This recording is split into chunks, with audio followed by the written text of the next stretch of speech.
अच्छी सैलरी के लालच में कुछ लड़कियां अश्लील वीडियो चैट गैंग के चंगुल में फंस जाती हैं। निकिता भी उनके चंगुल में जा फंसी। आप भी जानें कि गैंग नौकरी के लालच में किस तरह लड़कियों को फांस कर अश्लील वीडियो चैट कराने को मजबूर करता है। नमस्कार दोस्तों, मैं जुगल किशोर आप सबका अपराध की कहानी के नए एपिसोड में आपका सबका स्वागत करता हूँ। दोस्तों, आप सब हमारे साथ जुड़े हुए हैं।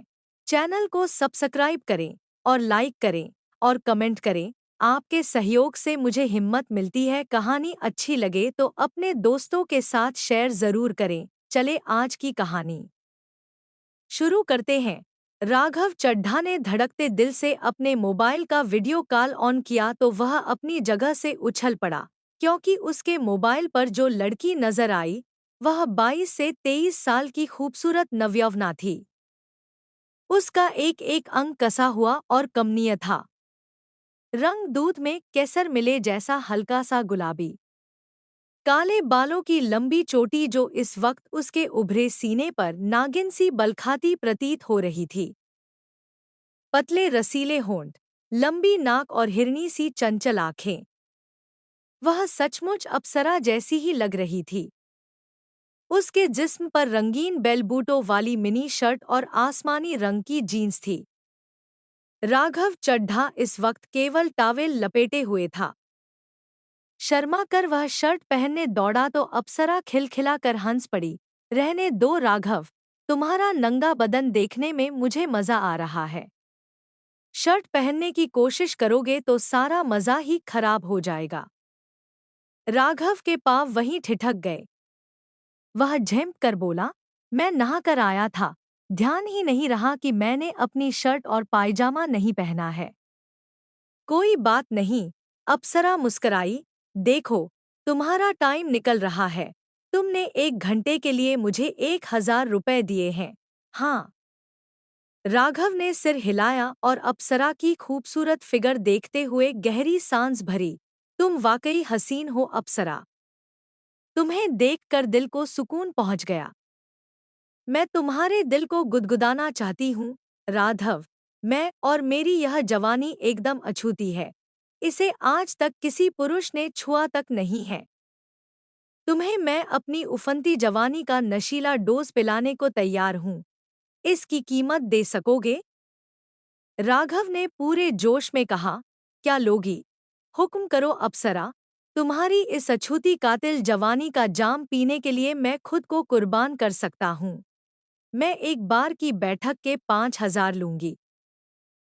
पूरी रात अपनी बाहों में रखोगे तो 20,000 खर्च करने पड़ेंगे। मैं 25,000 दे दूंगा अप्सरा। तुम्हें मैं अपने बिस्तर पर हर सूरत में पाना चाहता हूँ। राघव के स्वर में मजबूती थी। यह सौदा तुम्हारे और मेरे बीच का होगा राघव। इसके लिए मैं तुमसे आज रात को 7 बजे संपर्क करूंगी। अप्सरा बहुत धीमी आवाज में बोली, जिसे केवल राघव ही सुन पाया। ठीक है अप्सरा, मैं 7 बजे तैयार रहूंगा। मुझे बता देना तुम्हें मैं कहाँ से पिक करूं। बता दूंगी, अप्सरा ने कहकर कातिल अंगड़ाई ली। फिर बड़ी बेबाकी से उसने शर्ट के बटन खोल दिए। उसका उफनता हुआ यौवन खजाना अब अधखुला था। राघव की आंखें फट पड़ी। देख लो राघव बाबू, तुमने ऐसी जन्नत का नजारा शायद ही कभी किया होगा। सही कह रही हो अप्सरा। फटी फटी आंखों से अप्सरा के अर्धनग्न उभारों का नजारा देखते हुए राघव चड्ढा ने थूक निगला। मेरी शादी नहीं हुई है तो यह सब कहाँ देखने को मिलता।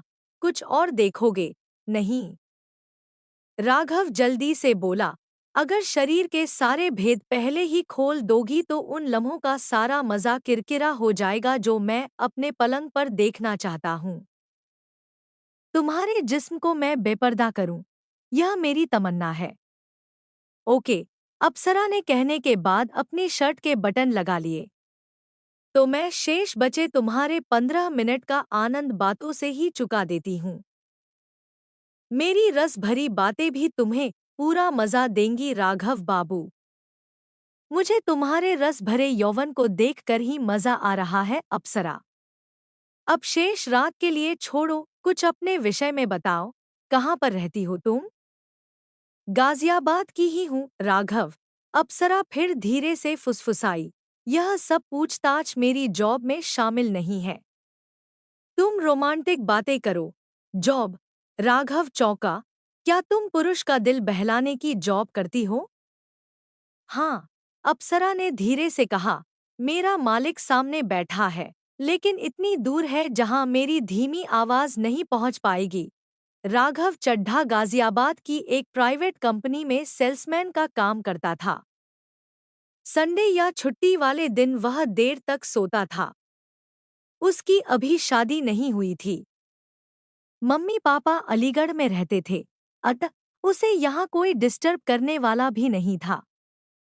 राजनगर एक्सटेंशन में उसने किराए का कमरा ले रखा था। फिलहाल मस्त मौला जिंदगी थी उसकी। खाना वह घर पर ही बनाता था। छुट्टी वाले दिन वह 10 बजे तक सोता था, फिर उठकर नित्यकर्म से निपटने के बाद चाय परांठे बनाता था। फिर मोबाइल लेकर पलंग पर पसर जाता था। कोई दोस्त वगैरह आ गया तो उससे गप्पे लड़ाकर टाइम पास हो जाता था। उस दिन रविवार को 10:15 बजे राघव ने बिस्तर छोड़ा, टॉवेल बाथरूम में टांग कर वह फ्रेश होने के लिए टॉयलेट में घुस गया। टॉयलेट से निपटकर वह नहाया और टॉवेल लपेटकर किचन में आ गया। उसने चाय गैस पर रखी ही थी कि तभी उसके मोबाइल की घंटी बजने लगी। स्क्रीन पर नया नंबर था, जो उसके लिए अनजान था। उसने फोन काट दिया। थोड़ी देर में फिर मोबाइल की घंटी बजने लगी। वही नंबर स्क्रीन पर था। राघव ने कॉल रिसीव करके कहा, हेलो। दूसरी ओर से किसी फीमेल की आवाज उसके कान में सुनाई दी। Good morning Raghav ji. Good morning.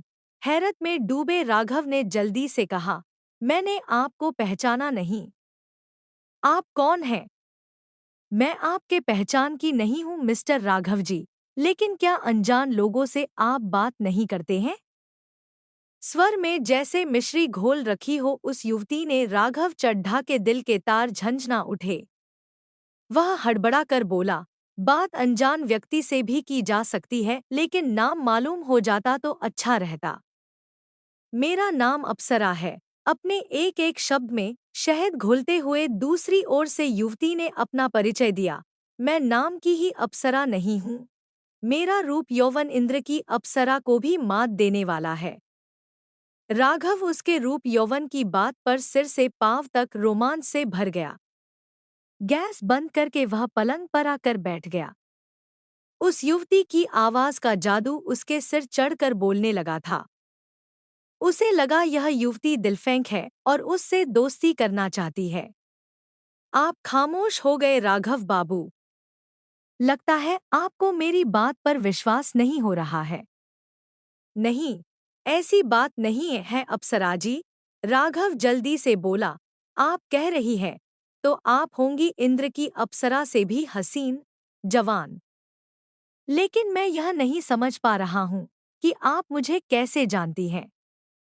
मेरा मोबाइल नंबर आपको किसने दिया है? और आप जैसे हैंडसम बैचलर का नाम और मोबाइल नंबर को मालूम करना ही हमारा काम होता है मिस्टर राघव चड्ढा जी। हमें यह सब पता होगा तभी तो आपसे मन की बात हो सकेगी। राघव की बात काटकर अप्सरा ने मधोश करने वाले अंदाज में कहा, मुझसे बात करके आप सारे जहां का सुख पालेंगे। वाह, आप तो बहुत रोमांटिक मिजाज वाली हैं अप्सरा जी। किंतु आप बातों से ही मन बहलाती हैं या इससे आगे भी जाने की कोशिश करती हैं? मेरा इशारा समझ रही हैं न आप? मर्दों का चेहरा पढ़कर उसके दिल की बात जान लेने की कला हर औरत को आती है राघव बाबू। आपके मन में जो कुछ है वह मैं समझ रही हूँ, लेकिन उसके लिए एक कीमत भी होती है और खुफिया जगह भी। खुफिया से मेरा मतलब है जहाँ बात पर्दे में ही रहे, न आप बदनाम हो न मैं। जगह है मेरे पास। राघव मस्ती से भरकर झट से बोला, मैं यहाँ अपने कमरे में अकेला रहता हूँ। आप खुश हो जाएं, उसकी कीमत भी मैं आपको दे दूंगा। अप्सरा खिलखिलाकर हंस पड़ी। बहुत उतावले हैं आप राघव जी। लेकिन कीमत मैं बिस्तर पर आने की ही नहीं, आपसे रोमांटिक बातें करने की भी लूंगी। कितना कीमत लेंगी आप? राघव ने पूछा। बात करने की कीमत 15 मिनट के लिए केवल 250 रुपए। अगर मंजूर हो तो वीडियो कॉल ऑन कर सकते हैं। राघव चड्ढा ने खुशी से कहा, आपसे आमने सामने रोमांटिक बात करने के लिए यह कीमत कुछ नहीं है, अप्सरा जी। तो आप 1000 रुपए मेरे अकाउंट में डाल दीजिए। फिर मैं 1 घंटे के लिए आपको अपने रेशमी जिस्म के वह गोपनीय हिस्से दिखाऊंगी जो एक कुंवारे व्यक्ति ने केवल ब्लू फिल्म में ही देखे होते हैं। अरे वाह! यह तो बहुत रोमांचकारी होने वाला है अप्सरा जी। आप अपना अकाउंट नंबर बता दीजिए। मेरे दिल की धड़कनें बढ़ती जा रही हैं। अप्सरा ने तुरंत अपना अकाउंट नंबर राघव के मोबाइल पर व्हाट्सएप कर दिया। राघव ने पेटीएम से 1000 रुपए उस अकाउंट में डाल दिए। अप्सरा की ओर से मुस्करा कर कहा गया, अब आप अपनी ओर से मुझसे वीडियो कॉलिंग कर सकते हैं। अप्सरा से बात करने के बाद राघव की खोपड़ी भन्ना गई। वह अप्सरा से बोला, यार, मैं पहली बार सुन रहा हूँ पुरुष का दिल बहलाने के लिए भी लड़कियां जॉब करती हैं। यह हकीकत है राघव। अप्सरा का स्वर गंभीर हो गया। हमारी मजबूरी कुछ भी करा लेती है राघव। लेकिन मैंने तुमसे 1 घंटे के लिए जो रुपए लिए हैं, वह मेरे पर्स में नहीं आएंगे। मैं ड्यूटी पर हूँ। यह रुपए मालिक की पॉकेट में जाएंगे। हाँ, अगर तुम अपने दिल से मुझे रात को अपने पास बुलाओगे तो वह मेरी अपनी कमाई होगी। राघव कुछ क्षण सोचा फिर बोला, तुम शाम को फोन करना अप्सरा। अब तो तुमसे मिलना बहुत जरूरी हो गया है। बाय। कहने के बाद राघव ने कॉल डिस्कनेक्ट कर दी। वह अजीब सी उथल पुथल मन में लिए पलंग पर लेट गया। दुनिया में क्या क्या खेल हो रहे हैं जान लेने के बाद वह गहरी सोच में डूब गया था। उसे कब नींद आ गई वह जान ही नहीं पाया। उत्तर प्रदेश के महानगर गाजियाबाद के थाना शालीमार गार्डन में 5 जुलाई 2024 को शाम के समय एक महिला घबराई हुई आई। महिला की उम्र 25 से 26 साल के आसपास की होगी। देखने में वह खूबसूरत थी। उसका रंग गेहुआ था। साधारण साड़ी ब्लाउज में वह मध्यम परिवार से लग रही थी। उसके साथ एक व्यक्ति भी था। वह शर्ट पतलून पहने हुए था। दाढ़ी के बाल सफेद थे। सिर में भी हल्की सफेदी झलक रही थी। यह व्यक्ति 32 वर्ष के करीब होगा। पाँव में उसने रबड़ की चप्पलें पहन रखी थी। हेड कांस्टेबल मलखान सिंह उस समय बाहर ही बैठा था। उससे उस महिला के साथ आए व्यक्ति ने झिझकते हुए कहा, हमें एक शिकायत करनी है। साहब कहाँ बैठते हैं? आज एसएचओ साहब नहीं आए हैं। सामने के रूम में एसआई जितेंद्र सिंह मौजूद हैं। तुम उनसे मिल लो। हेड कांस्टेबल मलखान सिंह ने सामने का कमरा दिखाते हुए कहा। दोनों उस रूम की तरफ बढ़े लगे तो हेड कांस्टेबल मलखान सिंह यह जानने के लिए कि मामला क्या है, दोनों के पीछे एसआई जितेंद्र सिंह के कमरे में पहुंच गया। एसआई जितेंद्र सिंह महिला और साथ में आए व्यक्ति की ओर देखकर पूछ रहे थे, क्या हुआ है? तुम इतनी घबराई हुई क्यों हो? मेरी जान को खतरा है साहब। वे लोग मुझे जान से मार डालने की धमकी दे रहे हैं। महिला थरथराते लहजे में बोली। कौन लोग?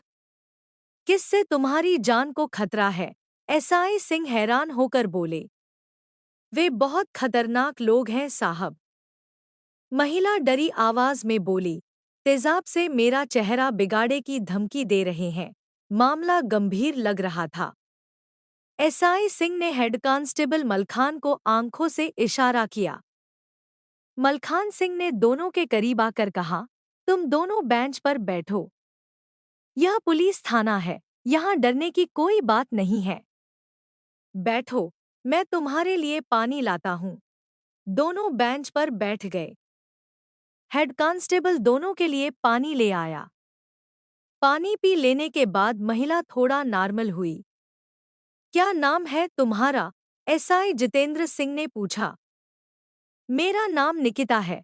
यह मेरे पति हैं। इनका नाम जितेंद्र यादव है। कहाँ पर रहते हो जितेंद्र जी? राजनगर एक्सटेंशन, नंदग्राम नगर, गाजियाबाद का निवासी हूँ मैं। एक दुकान पर नौकरी करता हूँ, जितेंद्र यादव ने बताया। तुम्हारी पत्नी निकिता को किससे जान का खतरा है? यह खतरा इसने खुद मोल लिया है साहब। जितेंद्र के स्वर में अब खींच थी। अच्छा भला घर के काम संभाल रही थी। मैं इतना कमा लाता हूँ कि इसे घर से बाहर कदम निकालने की जरूरत ही न पड़े, लेकिन नहीं। 2 अक्षर क्या पढ़ लिख गई। नौकरी करने का भूत सिर पर सवार हो गया और मुसीबत मोल के आई अपनी जान को डोट। तुम कहाँ गई थी नौकरी करने के लिए? मुझे पूरी बात बताओ। वे कौन लोग हैं जो तुम्हारी जान लेना चाहते हैं और तुम्हारे मुंह पर तेजाब डालने की धमकी दे रहे हैं? एसआई सिंह का स्वर गंभीर हो गया था। निकिता अपने साथ घटी घटना का पूरा ब्यौरा चलचित्र की भांति सुनाने लगी। सर, मैं इंटरमीडिएट तक पढ़ी हूँ। पति की कमाई से मैं संतुष्ट नहीं थी। कारण, इतनी महंगाई में कम तनख्वाह में गुजारा तो हो रहा था, किंतु भविष्य के लिए कुछ बचता नहीं था। बहुत सोच विचार करके मैंने अपना रिज्यूम, जॉब है, एप्लीकेशन पर डाल दिया। 1 जुलाई 2024 को मुझे मेरे मोबाइल पर एक कॉल आई। हेलो निकिता, आपने जॉब है ऐप पर अपना रिज्यूम डाला है। क्या आप अच्छी नौकरी करना चाहती हैं? हाँ सर, लेकिन पहले यह बताइए आप कौन हैं? मैं एक फाइनेंस कंपनी का एमडी रविंदर कुमार हूँ। मेरी कंपनी में आपके लिए फाइनेंस एडवाइजर का पद खाली है। आपको यह जॉब मैं दे सकता हूँ। मैंने केवल इंटर किया है सर। मेरी इंग्लिश भी कमजोर है। मैं यह जॉब कैसे कर पाऊंगी? निकिता ने सच्चाई बयां करते हुए कहा। आपकी कंपनी में कोई दूसरा काम हो तो बताइए। आप तो डर रही हैं। भाई मेरे यहाँ सारा काम हिंदी में ही होता है। हम भारतीय हैं निकिता जी, अंग्रेज नहीं। फिर क्यों अंग्रेजी की टांग अपने काम में घसीटें? आप बेफिक्र रहिए। आप फाइनेंस एडवाइजर का काम बखूबी कर लेंगी। मैं सैलरी भी 30,000 से ऊपर दूंगा आपको डोट। 30,000। निकिता खुशी से उछल पड़ी। बताइए रविंदर जी, मैं कब से यह जॉब ज्वाइन करूं?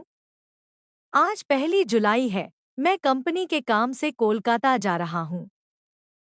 2 दिन का टूर है मेरा। मैं आज रात को फ्लाइट पकड़ूंगा और 3 जुलाई को फ्लाइट से वापस आ जाऊंगा। आप 4 जुलाई को मुझसे मिलकर अपना जॉइनिंग लेटर ले लेना। उसी दिन से आपकी सैलरी शुरू हो जाएगी। धन्यवाद सर। निकिता अपनी खुशी छिपाने की कोशिश करती हुई बोली। मुझे कहाँ आना होगा सर? आप सुबह 10 बजे मुझे डीएलएफ के पास बस स्टॉप पर मिलना। मैं आपको अपने ऑफिस ले जाने के लिए खुद वहां आ जाऊंगा। याद रहेगा न? 4 जुलाई 2010 बजे। याद रहेगा सर। मैं ठीक समय पर आपको मिल जाऊंगी, निकिता ने कहा। दूसरी ओर से फोन कट गया। तब निकिता खुशी से पूरे घर में नाचती रही। शाम को उसका पति जितेंद्र काम से लौटा तो निकिता ने उसके गले में प्यार से हाथ डालकर चहकते हुए कहा, आप मुझे मना करते रहे। देख लो, मुझे एक फाइनेंस कंपनी में फाइनेंस एडवाइजर की शानदार जॉब मिल गई है। सैलरी जानते हो कितनी मिलेगी? पूरे 30,000 रुपए। 30,000। जितेंद्र हैरत से बोला। अब हमारी गरीबी दूर हो जाएगी निकिता। जी हाँ, निकिता मुस्कराई। 1 महीने की सैलरी मुझे मिल जाएगी तो तुम काम छोड़ देना, घर संभालना। मैं कमा कर लाऊंगी। तुम्हें घर संभालना होगा। उड़ो मत निकिता, हम दोनों कमाएंगे। दोनों मिलकर घर को संभाल लेंगे। चलो, अब अपने हाथ से गर्मागर्म चाय बनाकर पिलाओ मुझे, जितेंद्र ने कहा और हाथ मुंह धोने बाथरूम में चला गया। निकिता 3 दिन बाद 4 जुलाई को सतसंवर कर ठीक 10 बजे डीएलएफ के बस स्टॉप पर पहुंच गई। थोड़ी ही देर में एक सांवले रंग का युवक बाइक पर वहां आ गया। निकिता, उसने अपने चेहरे से सुनहरी फ्रेम का चश्मा उतारते हुए निकिता की ओर देखा। जी हाँ, मैं निकिता हूँ। निकिता उस युवक की ओर बढ़ते हुए मुस्करा कर बोली, आप ही रविंदर हैं? युवक ने सिर हिलाया। निकिता ने दोनों हाथ जोड़कर रविंदर को नमस्ते की। रविंदर ने उसे बाइक पर बैठने का इशारा किया तो वह उचक कर बैठ गई। रविंदर उसे राजेंद्र नगर लेकर गया। यहाँ 11/186 सेक्टर 3 के फर्स्ट फ्लोर पर उसका ऑफिस था। ऑफिस में उस समय शानदार कुर्सियों पर एक युवा लड़की और एक युवक बैठे हुए थे। अंदर दूसरे रूम में 4 से 5 युवतियां भी थीं, जो कानों पर हेडफोन लगाए किसी से बातें करती नजर आ रही थी। बैठो निकिता, रविंदर ने उसके लिए एक कुर्सी बढ़ाई तो निकिता सकुचाती हुई बैठ गई। यह है तुम्हारा ऑफिस। तुम्हें यहाँ बैठकर काम करना है, रविंदर ने मुस्कराकर कहा। मैं तुम्हें पूरे 30,000 रुपए दूंगा, लेकिन तुम 1 महीना ठीक काम कर पाओ, इसकी मुझे गारंटी चाहिए। मैं पूरी लगन से काम करूंगी सर, इतनी अच्छी नौकरी को मैं नहीं छोड़े वाली, निकिता ने दृढ़ स्वर में अपनी बात कही। फिर भी मुझे विश्वास करने के लिए 25,000 रुपए तुमसे चाहिए। ये रुपए तुम्हारे मेरे पास जमा रहेंगे। मुझे जब विश्वास हो जाएगा कि तुम अब काम नहीं छोड़ोगी तो मैं 25,000 रुपए वापस कर दूंगा। 25,000? निकिता कुछ क्षण के लिए गहरी सोच में डूब गई। फिर सामान्य होकर बोली, मेरे पास 25,000 रुपए हैं, लेकिन मैं पेटीएम कर सकती हूँ सर। ठीक है, रविंदर खुश होकर बोला। उसने अपना क्यूआर कोड दिखा दिया। निकिता ने अपने मोबाइल से 25,000 रुपए रविंदर को पेटीएम कर दिए। संतुष्ट होने के बाद रविंदर अपनी कुर्सी को सरकाकर उसके करीब आ गया। अब अपना काम समझ लो निकिता, यहाँ कोई फाइनेंस का काम नहीं होता। तुम्हें यहाँ बैठकर युवकों से न्यूड चैटिंग करनी होगी। Nude chatting? निकिता चौंक कर बोली, यह तो अच्छा काम नहीं है सर, मैं यह नहीं कर सकती। पूरी बात सुन लो। रविंदर बेशर्मी से बोला, तुम्हें युवकों को खुश करने के लिए वीडियो कॉलिंग पर अपने इस खूबसूरत जिस्म को नंगा भी करना पड़ेगा। युवकों से 10 मिनट की चैटिंग के बदले 200 रुपए लोगी तुम। नहीं, मैं यह काम हरगिज नहीं करूंगी। निकिता गुस्से से अपनी जगह पर खड़ी हो गई। वहां बैठी युवती जिसका नाम पूजा था, वह उठकर उसके पास आ खड़ी हुई। देखो निकिता, तुम प्यार से इस काम को करने की हाँ कर दो, नहीं तो तुम्हारी हाँ करवाने के दूसरे रास्ते भी हैं हमारे पास। क्या करोगी तुम? निकिता गुस्से से चीखी। मैं यह गलीज काम नहीं करूंगी, तेरा तो बाप भी करेगा। वहां बैठा विवेक नाम का युवक तमतमा कर अपनी कुर्सी से उठा। मना करेगी तो यहीं तुझे नंगा करके अश्लील वीडियो बना लूंगा और तेरे पति को भेज दूंगा। नहीं, निकिता भय से चीखी, तुम ऐसा नहीं करोगे। रविंदर उसे समझाओ, यह क्या बकवास कर रहा है, यह सब कुछ करेगा निकिता। तुम्हें काम के लिए राजी करवाने के लिए यह हर हथकंडा अपनाएगा। मना करके यहाँ से चली भी गई तो तुम्हारा यह खूबसूरत थोबड़ा, जिस पर तुम्हें नाज है, यह तेजाब से बिगाड़ देगा। यह तुम्हें कत्ल भी करने की हिम्मत रखता है। रविंदर बेशर्मी से बोला, तुम चुपचाप हाँ कर दोगी तो यह शांत बैठ जाएगा। निकिता समझ गई थी, वह गलत लोगों के जाल में फंस गई है। वह धम्म से कुर्सी पर बैठ गई और गहरी गहरी सांसें लेने लगी। थोड़ी देर बाद वह संयत होकर बोली, मैं यह काम करूंगी रविंदर, लेकिन आज से नहीं। मैं बहुत नर्वस हो गई हूँ। मैं कल 10 बजे यहाँ फ्री माइंड होकर आ जाऊंगी। प्लीज रविंदर, मेरा विश्वास करो, मुझे एक दिन का समय दे दो, खुद को इस काम के लिए तैयार होने के लिए। ठीक है, आज तुम जाओ। लेकिन कल ठीक 10 बजे यहाँ आ जाना। नहीं आई तो विवेक तेजाब लेकर तुम्हारे घर पहुंच जाएगा, रविंदर ने धमकी देते हुए कहा। कल 10 बजे मैं तुम्हें यहाँ देखना चाहता हूँ। मैं आऊंगी रविंदर सर। निकिता जल्दी से बोली। मैं अपना चेहरा खराब नहीं करवाना चाहती। जाओ। रविंदर ने जैसे ही कहा मैं सिर पर पांव रखकर भागी। गिरते पड़ते मैं किसी तरह घर पहुंची। शाम को मेरे पति काम से लौटे तो मैंने इन्हें सारी बात बताई। यह घबरा गए। हम दोनों रात के अंधेरे में घर छोड़कर गांव भाग गए। एक सप्ताह से हम वहां छिप कर रह रहे थे, लेकिन हमने सोचा ऐसे कब तक छिपेंगे। पति का काम भी छूट जाएगा। हिम्मत करके आज हम थाने में अपनी शिकायत लिखवाने आए हैं। सर, आप हमारी रिपोर्ट लिखकर उस बदमाश को गिरफ्तार कर लीजिए। तुम अब हमारी सुरक्षा में हो। हम आज रात को ही रविंदर और उसके सहयोगियों को गिरफ्तार कर लेंगे। एसआई जितेंद्र सिंह ने कहते हुए पास में खड़े हेड कांस्टेबल मलखान की ओर देखा। मलखान, तुम इनसे लिखित शिकायत लेकर एफआईआर दर्ज कर लो। मैं एसीपी साहब से बात करता हूँ। ठीक है सर। हेड कांस्टेबल ने सिर हिलाया और निकिता तथा जितेंद्र को लेकर रिसेप्शन रूम में आ गया। निकिता से लिखित शिकायती पत्र लेकर उसे भारतीय न्याय संहिता बीएनएस की धारा 56, 79, 351, 3, 352 के अंतर्गत एफआईआर दर्ज कर ली। एसआई जितेंद्र सिंह ने डीसीपी सिद्धार्थ गौतम को फोन पर सारा मामला बता दिया। डीसीपी ने एसीपी सिद्धार्थ गौतम के नेतृत्व में एक टीम का गठन कर दिया। इस टीम ने दूसरे दिन 5 जुलाई को निकिता के द्वारा बताए गए सेक्टर 3, राजेंद्र नगर के फ्लैट 1/186 की फर्स्ट फ्लोर पर दबिश दी। पुलिस ने यहां न्यूड चैटिंग का धंधा करने वाले रविंदर, उसके साथी विवेक और पूजा सक्सेना को गिरफ्तार कर लिया गया। अंदर के रूम में 5 युवतियां भी थीं, जो रविंदर के इस न्यूड चैटिंग धंधे में मजबूरी से शामिल हुई थी। वे वहां से मोबाइल द्वारा वीडियो कॉल पर युवकों से अश्लील बातें करती थीं। उन्हें उन युवकों को ज्यादा वक्त तक बातों में उलझाने के लिए अपने तन को निर्वस्त्र करने में भी संकोच नहीं होता था। जितना वक्त वह युवकों को बातों में उलझाती थी, उतनी ही कमाई होती थी। युवकों से 10 मिनट अश्लील चैटिंग करने को 200 से 250 रुपया वसूला जाता था। इस न्यूड चैटिंग गिरोह का सरगना रविंदर कुमार राजबाग, साहिबाबाद का निवासी है।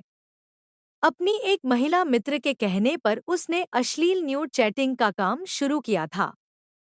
वह जॉब एप्लीकेशन वेबसाइट से मैरिड, अनमैरिड युवतियों, औरतों के रिज्यूम लेता था। फिर उन युवतियों को फाइनेंस एडवाइजर या लोन एजेंट की जॉब के लिए अच्छी सैलरी का लालच देकर अपने ऑफिस में बुलाता था। बाद में उन्हें धमकाकर या लालच देकर युवकों से न्यूड होकर चैटिंग करने के काम पर लगा लेता था। उन युवतियों ने बताया कि वह ऐसा करने के लिए उन्हें डराया धमकाया गया था। मजबूरी में वह यह गलत काम कर रही थी। इन पर भारतीय न्याय संहिता की धारा 56, 79, 351, 3, 352 लगाई गई। सभी को सक्षम न्यायालय में पेश करके रविंदर, विवेक और पूजा सक्सेना को जेल भेज दिया गया। शेष 5 युवतियों को चेतावनी देकर उनके परिजनों के सुपुर्द कर दिया गया। रविंदर पहले वाहन इंश्योरेंस और एआरटीओ कार्यालय से लाइसेंस व अन्य कागजात बनाने का काम करता रहा है। उसने यह न्यूड चैटिंग का धंधा करने के लिए डीएलएफ राजेंद्र नगर का वह फ्लैट 16,500 में किराए पर ले रखा था। कथा लिखने तक पुलिस उसके खिलाफ सबूत जुटाने का काम कर रही थी, ताकि उसे सख्त सजा दिलाई जा सके। आज का युग जिसे डिजिटल का युग कहा जाता है, इसके फायदे भी है और नुकसान भी है। हर एक व्यक्ति को अपना हर एक कदम सोच समझ कर रखना होता है और सबसे ज्यादा डर लड़कियों का होता है, कब कौन कहां से उनको झांसे में फंसा दे पता नहीं। इसलिए मैं अपनी सब बहनों और महिलाओं से विनती करता हूँ, कि आप हर वक्त अलर्ट रहें और सोशल मीडिया का इस्तेमाल सोच समझ कर करें। अपने अकाउंट को हमेशा लॉक रखें। दोस्तों, आपको कहानी अच्छी लगी हो तो चैनल को सब्सक्राइब जरूर करना और लाइक कमेंट भी कर देना। आपका लाइक और शेयर मुझे हिम्मत देता है। कल फिर आपसे मिलेंगे एक और नई कहानी के साथ। तब तक अपना ख्याल रखें। धन्यवाद।